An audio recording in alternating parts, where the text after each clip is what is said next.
Bismillahirrahmanirrahim. Bismillahirrahmanirrahim. Alhamdulillahi rabbil alamin. Wassalatu wassalam ala asyrafil anbiya'i wal mursalin wa ala alihi wa sahbihi wat tabi'ina ila yaumiddin. Rabbi syrah li sadri wa yassir li amri wahlul 'uqdatam min lisani yafqahu qawli, amma ba'du. Assalamualaikum warahmatullahi wabarakatuh. Tuan-tuan, puan-puan yang dirahmati Allah, pertama sekali kita bersyukur kerana diberikan sedikit masa untuk kita sama-sama berada dalam rumah Allah, dapat sama-sama kita menunaikan solat tarawih berjemaah, dan seterusnya kita dapat sama-sama saling ingat memperingati antara satu sama lain sebagaimana firman Allah Subhanahu wa taala, wa dzakir fa inna dzikra tanfa'ul mu'minin. Ingat memperingatilah kamu, sesungguhnya dengan ingat memperingati itu mendatangkan banyak manfaat dan faedah kepada orang-orang yang beriman. Tuan-tuan, pada malam ini saya tidak berhasrat untuk mengambil panjang masa, tetapi saya nak sampaikan kepada tuan-tuan, puan-puan sekalian, bagaimana kita nak mendapatkan ketakwaan daripada Allah Azza wa Jalla yang Allah cabar kita sebenarnya. Bila Allah sebut la'allakum tattaqun, kutiba alaikumus siyam kama kutiba alal ladzina min qablikum la'allakum tattaqun. Allah dia tak cakap bulan Ramadan ni kau dapat takwa, tak. Tapi Allah kata la'allakum tattaqun. Semoga dengan Ramadan ini engkau jadi orang bertakwa. Semoga, maksudnya dengan harapan kamu jadi orang bertakwa. Kata para ulama, macam mana untuk dapat ketakwaan yang Allah dah beri kepada kita dan kita kena dapat? Kata Ibnu Qayyim rahimahullahu ta'ala, untuk kamu mendapat ketakwaan yang telah dijanjikan oleh Allah, yang Allah sediakan pada bulan Ramadan, iaitu tak lain dan tak bukan meninggalkan sifat al-kasal, sifat malas. Sifat malas ini, tuan-tuan, dia boleh terjadi dengan sebab-sebab dia. Dia ada sebab. Kalau nak kena COVID pun dia ada simptom. Simptom COVID. Demam, batuk, sesema, sakit kepala, panas, tekak macam terbakar. Itu tanda-tanda COVID. Tapi nak tahu confirm, kena buat test lah. Kalau malas ni dia tak payah buat, dia tak ada kit test. Kita tengok, kita tahu dah. Kita kena buat senarai. Apa kata ulama? Ada 7 jenis sebab yang boleh menyebabkan kita malas. Tuan-tuan jangan takut, 7 tu tak sampai pukul 10. Sekejap-sekejap kita bagi. Yang penting tuan-tuan ambil. Ini sebab kita nak tahu ni macam mana kita nak jadi orang yang bertakwa Ramadan. Dia banyak sebab yang kita tak dapat takwa. Tapi salah satunya malas. Malas ni kata ulama ada 7 sebab. 7 sebab. Dan tolong sampaikan kepada semua yang tak datang ataupun kawan-kawan kita yang berada dekat rumah, dan boleh share juga dekat Facebook dan Instagram. Ni dah share. Pagi tadi sekadar tazkirah ataupun forum dekat Kementerian Kesihatan. Ingatkan tak ada lah ramai sangat waktu pejabat. Tengok-tengok 89,000 share dan juga views. Jadi alhamdulillah orang minat nak tahu tentang halal dan haram, nak tahu apa yang boleh dan tak boleh pada bulan Ramadan. Malam ni tajuk kita malas. Apa simptom malas? Apa sebab kita jadi malas? Pertama, kata Ibnu Qayyim rahimahullahu ta'ala, an-nifaq yuwarrisul kasal fil ibadat la ma'alah. Bila engkau ada sifat munafik. Munafik ni ada 2. Pertama, munafik yang mengkufurkan diri dia di belakang manusia. Macam apa yang berlaku kepada Abdullah bin Ubay. Munafik. Depan Nabi kata, aku sokong kamu, aku sayang kamu, aku akan berperang untuk Islam. Tapi bila belakang Nabi dia cabut lagi. Belakang Nabi dia hina Nabi. Lapangan Nabi burukkan Nabi. Akhirnya orang ini disifatkan oleh Allah, innal munafiqina fid darkil asfali minan nar. Orang ni tempat dia di mana? Di patat api neraka sama dengan iblis. Na'udzubillah. Dia punya level sama dengan iblis. Dia lebih teruk daripada orang kafir. Orang macam ni lah dia panggil pengkhianat agama. Depan, Masya Allah, kita akan sokong, kita akan buat, tapi di belakang dia merosak dan menghancurkan agama. Dan ini berlakulah dekat negara-negara Islam yang ramai. Ulama'-ulama'nya, pemimpin-pemimpinnya kata nak jaga agama, tetapi pada hakikat mereka tak menjaga agama. Itu yang pertama. Nifak yang pertama, munafik yang pertama, dia mengkufurkan diri dia sendiri. Yang kedua ni, dia tak sampailah munafik yang besar tadi. Ni munafik kecil-kecilan. Tapi tetap disifatkan sebagai nifak. Alamatun nifak, antaranya orang suka menipu. Tu nifak kecil. Suka menipu. Saya puasa. Alhamdulillah, puasa. Tapi sebenarnya tak puasa. Imam Al-Ghazali pula, dia pecahkan tak puasa tu. Dia puasa tapi macam tak puasa. Bercakap benda-benda yang tak berfaedah. Maknanya dia tak puasa. Menyebabkan dia jadi hilang dia punya kualiti puasa sehingga dia akan jadi orang yang malas. Paling mudah, kata ulama', bila saja kamu rasa apa yang Allah janji tu macam tak betul. Contoh, bila kamu datang masjid dapat 27 pahala. Tak nampak pun pahala tu. Tak puas hati. Tapi kalau katalah YB dia datang ke depan tu, habis sembahyang dia tunggu depan tu ada budak dia bagi RM50 seorang. Penuh masjid. Sampai sembahyang dalam longkang. Ini benda dah saya tengok sendiri tuan-tuan. Tapi tunggu pilihan raya lah. Sekarang tak dapat lagi. Berlaku depan, saya terkejut. Sebab saya singgah sembahyang Jumaat. Tengok ada orang bagi RM50. Sedekah. Dia niat sedekah. Tapi bukanlah YB tu bagi. Orang dia, budak-budak dia. Kalau YB tu nampak sangat lah kan. Ini orang-orang dia bagi 50. Uish. Beratus orang tuan-tuan. Tak ada seorang tak ambil. Semua ambil. Tu imam punya ambil dulu. Sebab orang bagi, ambil lah. Betul tak? Tak salah. Tapi kenapa orang ambil? Sebab nampak. Kenapa orang tak datang masjid? Surau 27. Tak nampak pun. Tapi Ramadan lain macam. Ramadan dia tak macam Rejab, tak macam Syaban, tak macam nanti bulan Syawal. Bulan Syawal, harap-harap kita macam ni juga. Mana semayang isyak sampai kat luar tu. Itu Masya Allah. Boleh cium lah dahi tu imam. Kalau dapat ramai macam tu lepas Syawal, sampai Zulkaidah, sampai Zulhijjah. Kalau sampai Zulhijjah, macam ni ramai dia. Semua ADK wajib dicium dahi. Ini. Tak, sebab kenapa saya cakap benda tu? Payah. Bukan kita cakap payah tu, Allah cakap payah. Innama ya'muru masajidallah man amana billahi wal yaumil akhir. Hanya orang beriman saja yang boleh datang hidupkan masjid ni. Sebab dia berani datang. Subuh datang, maghrib datang, isyak datang. Bukan senang tuan-tuan nak datang. Mikir. Nak pergi sini ke nak pergi sini? Nak pergi Giant, nak pergi Ion ataupun pergi masjid? Pergi masjid, pergi Ion dah tutup. Pergi Ion lah. Ada je alasan. Itu benda yang akan berlaku. Jadi tuan-tuan, orang tak nampak 27. Bila dia akan nampak? Bila mati nanti. Tu sebab dia jadi kasar, jadi malas nak buat amal soleh tu. Tak nampak pun. Orang kata kalau kita infak, kita bagi, katakan ni CJ wakaf ada. Kita beli sebagai contoh wakaf kita. Tuan-tuan, orang tak nampak. Tuan-tuan, kalau buat wakaf, tuan-tuan jangan risau. Alhamdulillah, pengalaman saya banyak dah. Terlalu banyak, alhamdulillah. Allah bagi rezeki saya peluang banyak. Di Kelantan, masjid di Kelantan, masjid dekat rumah saya, 2, 3, 4 surau yang lain.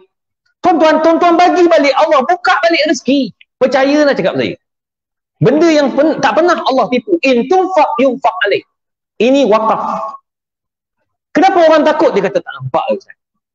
Ada saya pernah cakap, dia kata bila kita bagi, kita belanja orang, lepas ni orang belanja kita balik.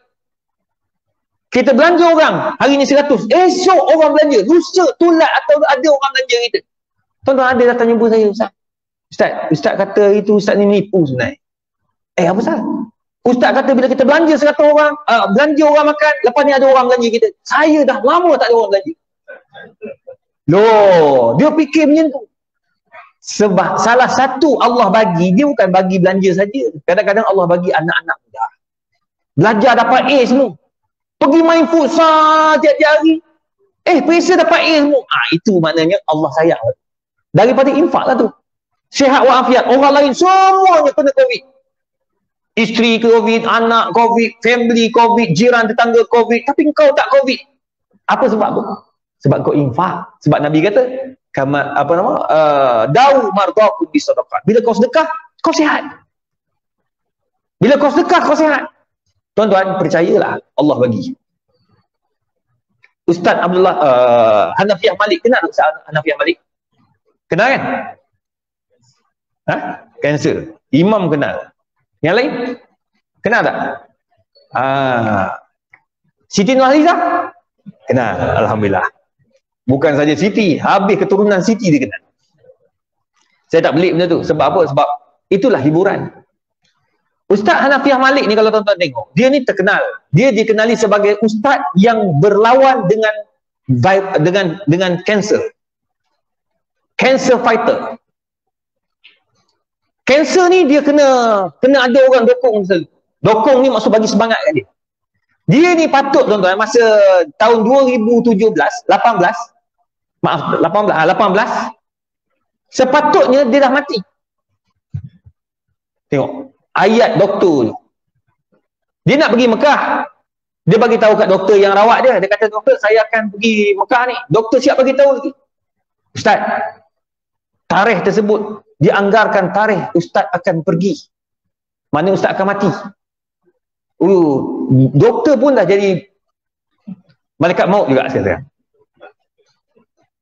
Ustaz ni takutlah. Dia bagi tahu dekat travel. Dia kata, Ustaz, manusia yang paling dipercayai, yang paling tinggi rating adalah doktor. Doktor kata makan ubat, dia makan ubat. Betul tak? Doktor kata jangan makan, dia tak makan. Sangat taat pada doktor. Kalau doktor tu tipu, tipulah. Nombor 2, cikgu-cikgu.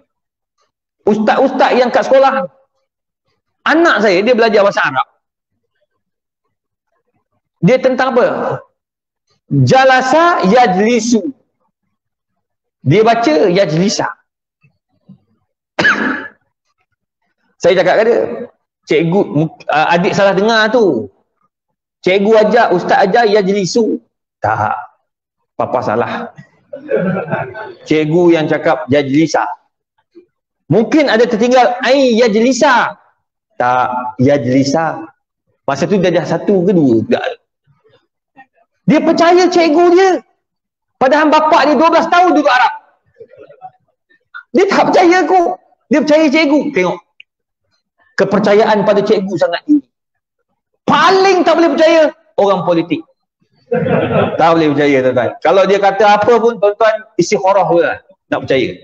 Itu orang politik. Persahabatan yang betul-betul, inilah geng-geng.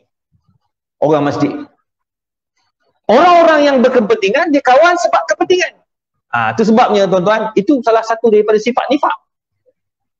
Oleh kerana itu, tuan-tuan, bila disebut tentang nifak, tentang amalan, kena buat sungguh-sungguh. Ustaz Hanafiah, alhamdulillah, dia ubati dia punya kanser itu, selain daripada amal-amal makanan sunnah ni, ubat doktor dia buat apa, dia buat fizio apa semua, dia juga banyak infak.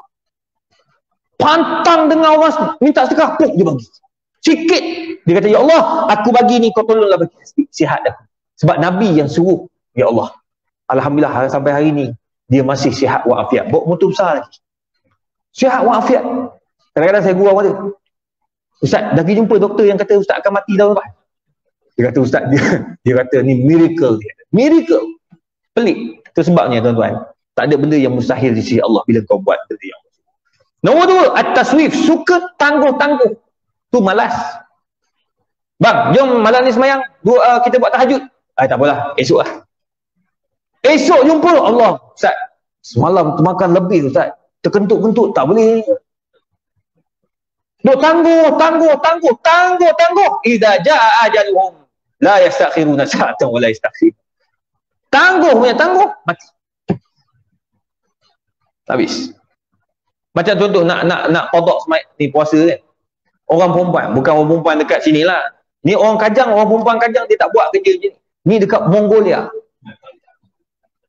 Bulan Rejab, bulan Syaban, khususnya bulan Syaban, dia panggil bulan puasa wanita sedunia. Panggil, Kak, jom makan. Puasa. Jumpa kawan. Doktor, mari kita makan. Puasa. Semua puasa lah. Ganti. Kenapa dia ganti? Dia lambatkan ganti. Dia ingat ada masa lagi. Ni sekarang ni, saya nak cakap, masuk Ramadan baru ni, berapa ramai orang perempuan telefon, WhatsApp, tanya dalam Instagram, dalam Facebook, tak cukup satu hari. Qada yang tahun lepas tu tak cukup sehari. Saya kata, Kak, apa lagi? Bayarlah. Bayarlah, kan? Bayar fidyah lah. Macam mana cara bayar fidyah? Masa ni baru dia tahu.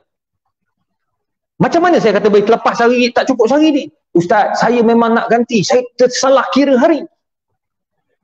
Itu masalah kau. Suka tangguh-tangguh. Yang lelaki, jangan gelak sangat. Sama juga. Ada yang kena bayar 2 bulan betul. Tak bayar-bayar. Kau kata kenapa kau tak puasa habis tu? Tak boleh Ustaz. Baru sampai dekat 1 bulan dah collapse. Kena ulang. Dia kalau yang kena bayar fidyah, bayar dam tu, 2 bulan tu tak jadi. Dia tak balik. Dia kena balik dari awal. Saya katalah, buat makanlah. Bagi orang makan 60 orang. Macam Allah, saya terlupa tu Ustaz. Masa saya buat kenduri, arwah itu saya siap niat bagi itu. Takkan kau nak bagi tahu pada jemaah, tuan-tuan, ini merupakan kafarah saya sebanyak 2 bulan yang saya tak mampu. Itu tak cerdik mana-mana. Pecah rahsia lah kau. Jimat di siang hari. Jangan suka tangguh. Hari ni boleh buat, buat. Malam ni boleh buat, buat. Jangan suka tangguh. Itu petanda kita sudah mula malas. Nombor 3. Asyiba'u. Terlalu kenyang. Makan jangan banyak, tuan-tuan. Makan sekadar je. Kalau boleh makan nasi banyak ni, sayur, lepas tu daging sikit atau ayam sikit, lauk sikit, dah. Banyakkan buah ikut sunnah Nabi SAW. Nabi dia makan banyak sayur, banyak buah, lepas tu banyak sayur-sayur, sup. Nabi suka hirup sup. Itu Nabi SAW. Lauk Nabi makan tak banyak. Orang kata, Ustaz, pelik. Nabi SAW dia makan kambing, dia suka peha. Nabi makan kambing tapi tak kena darah tinggi. Bang, kau tahu tak, kau baru sampai separuh hadis kau dah sapu habis dah. Nabi makan, dia memang Nabi suka bahagian rusuk dan juga peha. Tapi Nabi punya makan tu, peha dia tu, Nabi makan luqmah atau luqmatain. Luqmatan, 1 gigitan, 2 gigitan, kongsi dengan sahabat-sahabat lain pula. Pusing-pusing. Semua sahabat ambil sikit sampai ke Nabi dia kurang lah. Kita tak. Segala tomahawk tu kita punya. Tahu tak apa tomahawk tu? Yang bapak tu kan. Semua. Tak cukup dengan tu. Kau isap lagi dalam dia. Macam tu kau isap. Dapat ke anjing gaul kepala. Mana aku punya? Tulang tu. Anjing dia makan yang dalam ni. Yang dalam pun kau orang sapu. Habis. Anjing kata zalimnya manusia. Tinggallah kat aku sikit. Jangan terlalu kenyang. Sebab kata Ibnu Qayyim, Ibnu Qudamah dalam mazhab Hanbali, Ibnu Qudamah dalam mazhab Hanbali, kasratul akal tuwarrisul kasal wal futur. Bila kau banyak makan, kau akan jadi lembab. Malas. Imam baca tadi panjang sikit. Ada gegamu ke belakang. Bang, kenapa? Ni berlaku lah. Ada berlaku ni. Dia terbalik belakang. Pecah rahsia tu sebab apa? Esok tu orang tanya, kau semalam kena stroke ke apa? Aku tidur. Imam baca lambat sangat. Tertidur baca ke belakang. Tapi aku buat bodoh tu. Buat macam pensan. Sebab kalau aku bagi tahu aku sudah aku tertidur, malu buat semua jemaah. Jadi aku senyap-senyap je lah. Pagi ni aku bagi tahu ke korang. Subuh tu baru bagi tahu. Aku tertidur. Sebab masa buka puasa hari pertama tu makan banyak. Tu je lah. Jadi kurangkan makan. Nombor 4. Adamu zikir wal wudu' was salat 'inda al-istiqaz.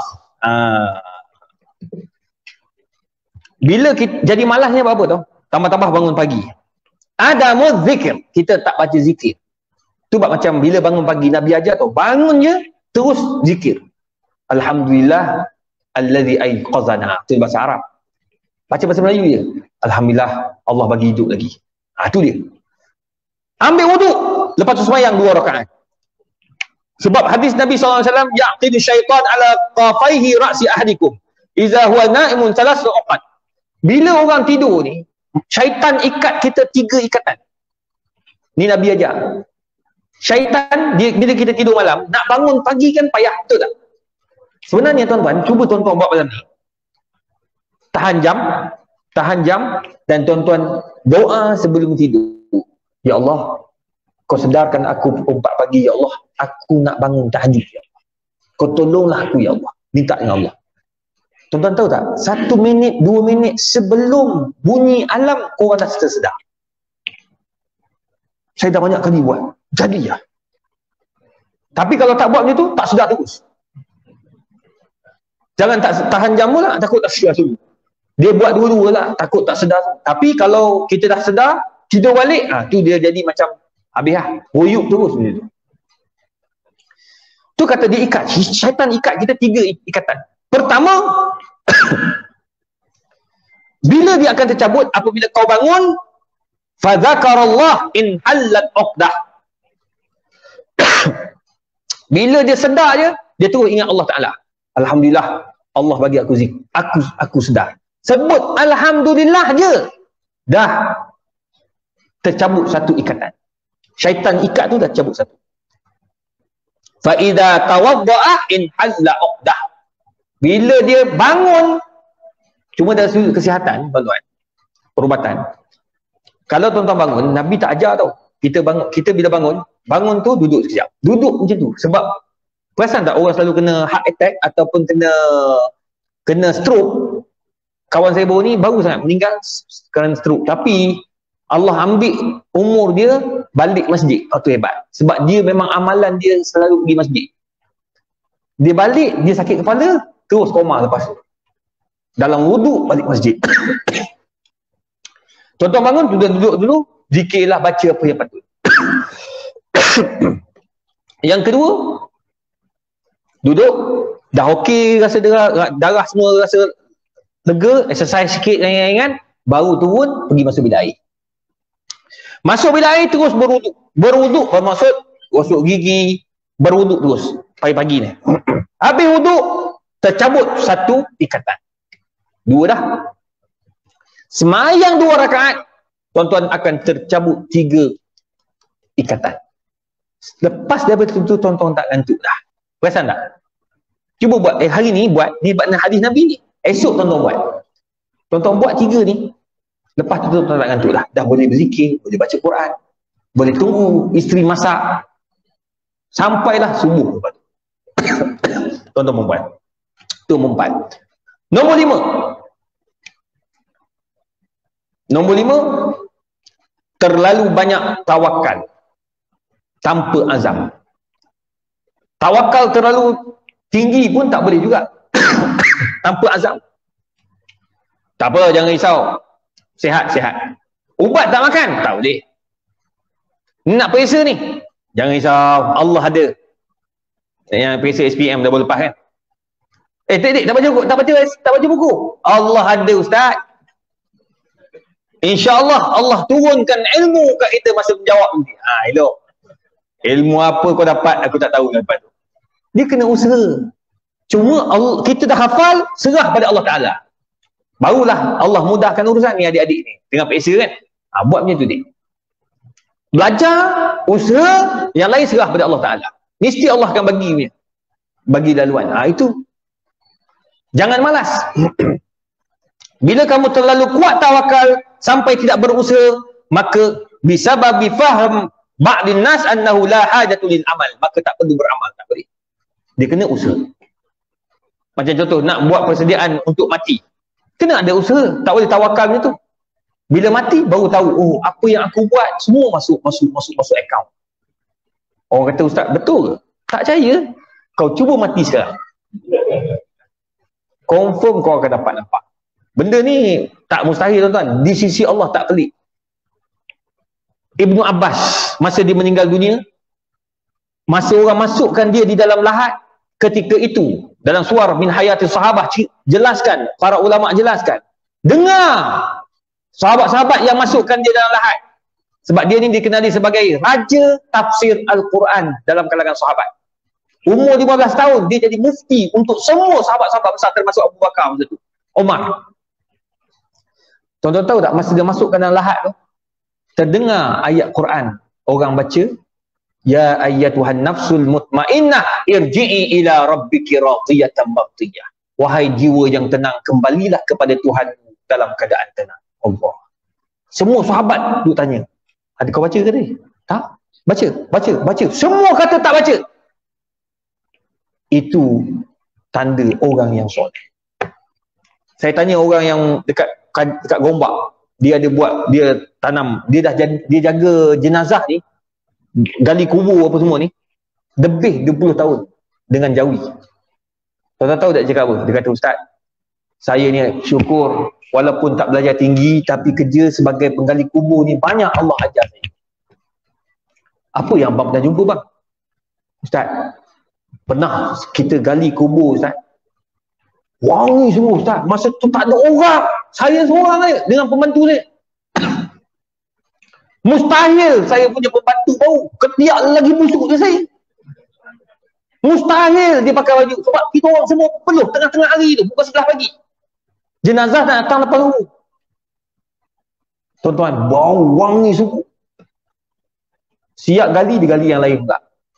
Jenazah sampai lepas zuhur tu, masa angkat tu, bau yang wangi pukul 11 tadi adalah bau jenazah yang sampai. Siapa dia? Imam kepada sebuah surau dekat Gombak. Oh, ni imam. Tuan-tuan, tu benda tak mustahil. Tiada miracle dalam di sisi Allah Taala. Allah nak bagi. Tu sebabnya jangan hanya tawakal tapi kena usaha. Tu nombor 4. Nombor 5, suka bangun duduk, suka duduk, tak, dia panggil as-sahar bil lail, tak suka tidur malam.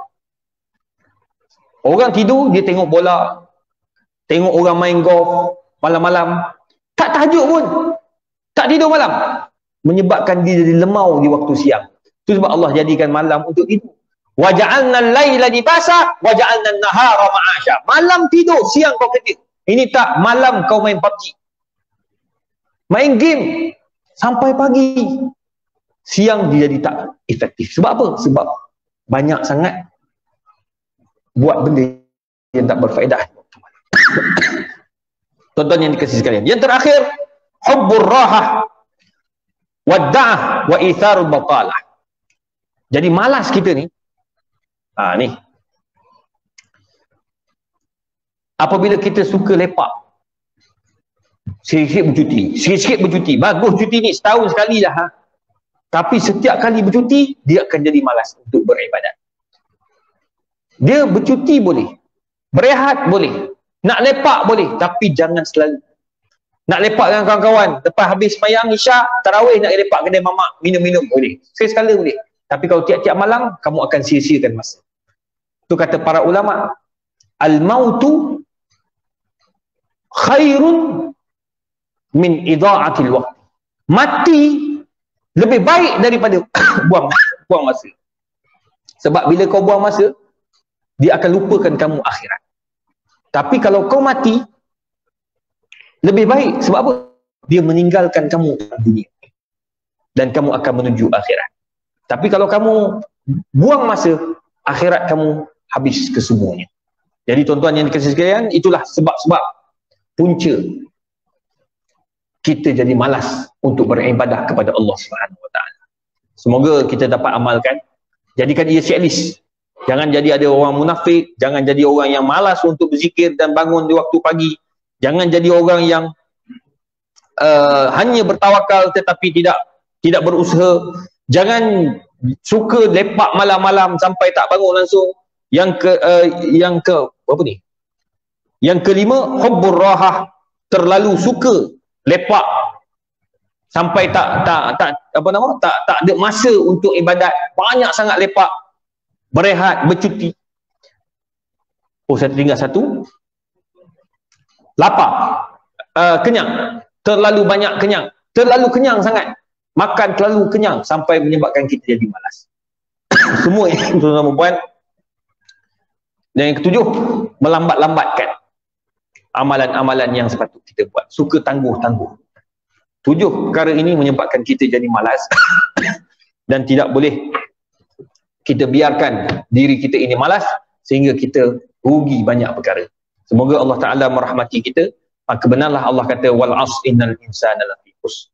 Demi masa, sesungguhnya manusia itu dalam kerugian. Semoga tuan-tuan dan puan dirahmati Allah. Semoga insya-Allah lepas ni kita punya surau makin besar dan makin besar. Saya rasa dah banyak kali datang masjid di surau ni. Daripada dulu mula-mula buka, sekarang dah ada wing kanan, wing kiri. Suka betul tengok. Kita dapat tengok tau. Ada pula kan? Nak buat lagi? Oh, lepas ni tak tahulah, mungkin jadi jadi Tok Wadi. Mandi jenazah. Imam dulu kot. Jadi tu tuan-tuan, makin besar suka tuan-tuan bila tengok masjid kita besar. Bila masjid besar, surau besar. Ni adik ni membesar, kau membesar dalam keadaan melihat surau kamu meriah. Suka. Saya cukup suka tengok masjid dan surau besar.